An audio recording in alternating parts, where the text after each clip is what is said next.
So Jeffrey Clark, it's so nice to see you as always.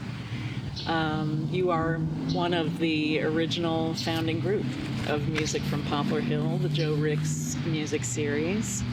And it's lovely to have a chance to visit with you on the afternoon of our second event in our fall festival series. Well, Eliza, it is great to be here this beautiful day in this beautiful location.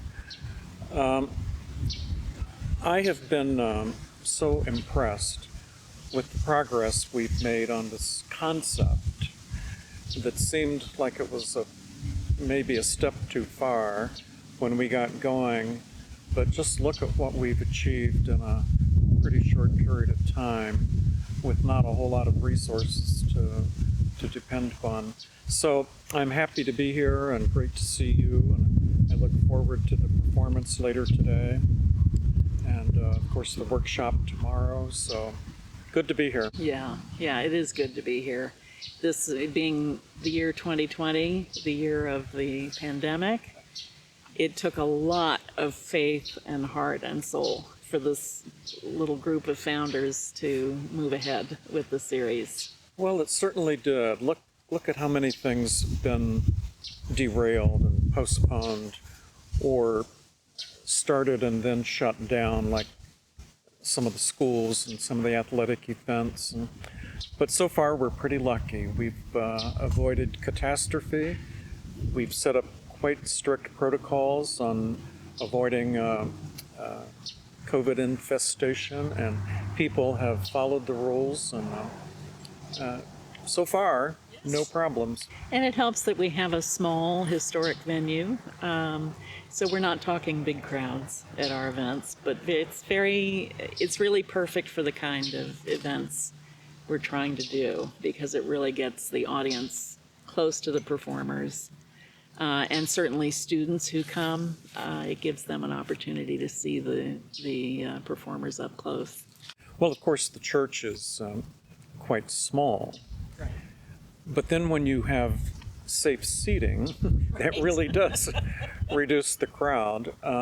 But as we all know, we have outdoor seating, which is quite popular with a lot of people. So we're reaching a reasonable audience, and the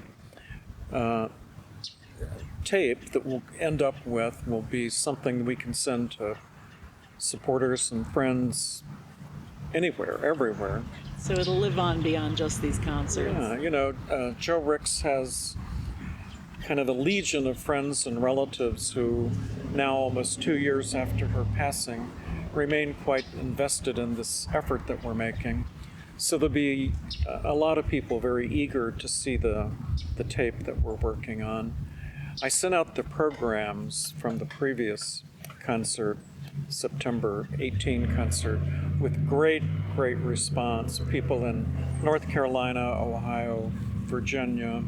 So I'm sure this taping will be even more successful. And Joe made friends with her, she went. well, that's really her legacy. I like to say Joe met virtually no one that she did not like and befriended, and she didn't care if they were, some important office holder or the person bagging groceries at the 7-Eleven up the road. She didn't care. She liked everybody, and as it turns out, everybody liked her, so Yeah, that worked. I think that's right. So, so much heart and soul and love has gone into these concerts, and I'm curious to know, thinking back 2 weeks to our first events with Rochelle Rice and her wonderful colleagues, Janelle Gill and Dante Pope, was there something that either surprised you in the performances or something that really inspired you? Was there a particular moment that stands out in your mind? I think the surprise for me with the Rochelle Rice concert was not that the music was so good. I knew that was going to happen, but that she told such a great story and put the music in a context, and it really was so personal and it reflected on African American life and her experiences as an African American woman. But it was more than music. It was wonderful music, but it was poetry, storytelling, and she kind of embraced everybody in the audience. And I don't know how you could have been there and not felt very special and a special bond with Rochelle and her colleagues. It was just wonderful. Yeah, I share your response to that. I think, in addition to it being just beautifully made art, the music, which much of which, of course, she wrote herself, but also a real experience of an artist reaching out and connecting with the listener, and as you say, telling a story. It's, I think, really quite special what she does. Absolutely. Absolutely. I would hope to see her in concert again, here or somewhere, Yes. because it was such a delightful evening and very heartwarming. Yeah, very personal. So, Joe Ricks, of course, who was your partner in life and many adventures over a long and happy marriage of 40 plus years? Well, close to 40. We were together 40 years and married 37 of those years. And Joe, of course, was a very successful businesswoman in real estate in DC. And you had quite a distinguished career in international development and also published articles on global affairs. How did you and Joe meet? Well, I hate to reveal my age, but I came to Washington as a political appointee under the Jimmy Carter administration. And as soon as I got to this job at USAID, the U.S. Foreign Aid Program, I encountered somebody I had worked with on the John Glenn Senate campaign in Ohio a couple years prior to that. And she happened to be a neighbor of Joe, and she invited us both to the same event, with me knowing she'd invited this young woman and Joe not knowing. So we ended up at this event. Well, I was immediately taken by her, and she was immediately not taken by me. So I had to work on that, but I did. So from day one, I was a little overwhelmed with her bubbly attitude and her happy, genuinely happy take on life, and how she saw the humor in almost everything. And so that's how it all got started. Right, yeah. Well, Joe was a very welcoming, positive person. And of course, a gifted musician, whether or not she was a lifelong professional. She had a real musical gift and was great at bringing people together through music. She was not a professional musician, but there was no time in her life that she was not involved in music. I may have told this before, but when she was in grade school, the teacher made her get up in front of the class to sing the Lord's Prayer, probably in violation of the Constitution of the United States. Times were different. Times were different, and it was a small town in the South. And Right. so she would get up in front of the class to sing the Lord's Prayer, but she was shy, something she got over big time, but she was shy, so she turned her back to the class and sang to the blackboard the Lord's Prayer. And so she was always involved with the church down there singing. And then when she was in college, she and some guy formed a little folk rock duo, and they played around. And then most of her musical career was singing the American Songbook, the American classics, songs you might have heard recorded by Ella Fitzgerald or Sarah Vaughan or somebody like that.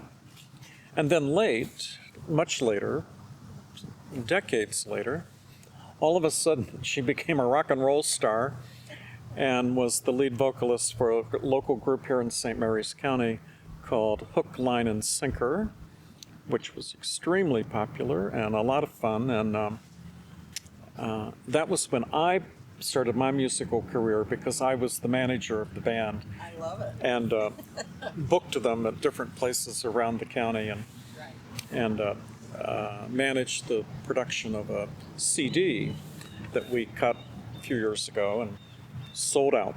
We had to get another run of it. So. Well, I think it speaks volumes about Jo and really tells her story that that people here at St. George's, where she was a longtime member, and then friends beyond the St. George's community, far and wide, really wanted to help get this concert series that's named for her started.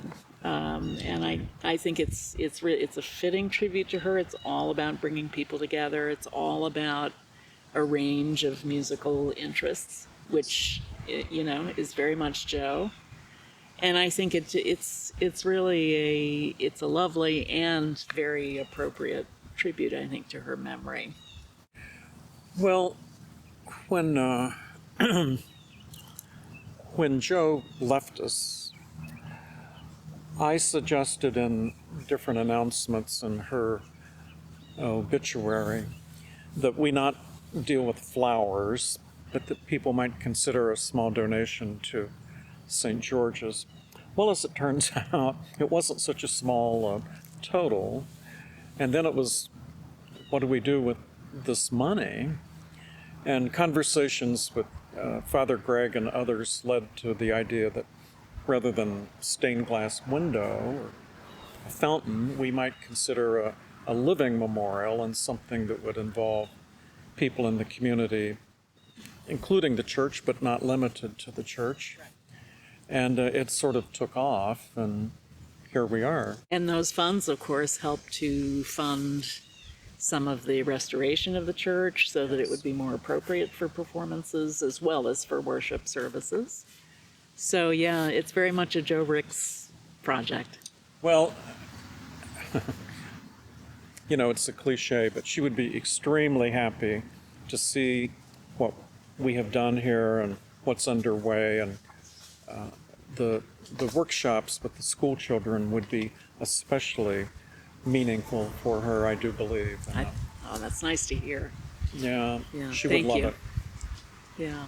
Well, thanks so much for coming by to visit. Well, thank you for the time and all of your work on this whole thing. And of course, we owe you a lot of credit for recruiting these all-star performers. Oh, thank you. Well, I'm happy to, and they are happy to be involved. The artists that I've, invited to come. Once they hear what we're about, what we're trying to do is the educational programming and the fine quality, professional quality performances, they are delighted to come, which is, I think says a lot. And I think it says a lot about many performing musicians these days who really are very committed to teaching and to mentoring young people. Yes. Yeah. Yes. Yeah. Absolutely. So I hope you enjoyed this evening's performance. I am looking forward to it. Audrey Andrist and James Stern, violin and piano, and they really are quite something. I think it'll be a great evening. I'm pretty sure that's true. All right, Jeff, thanks. Thank you.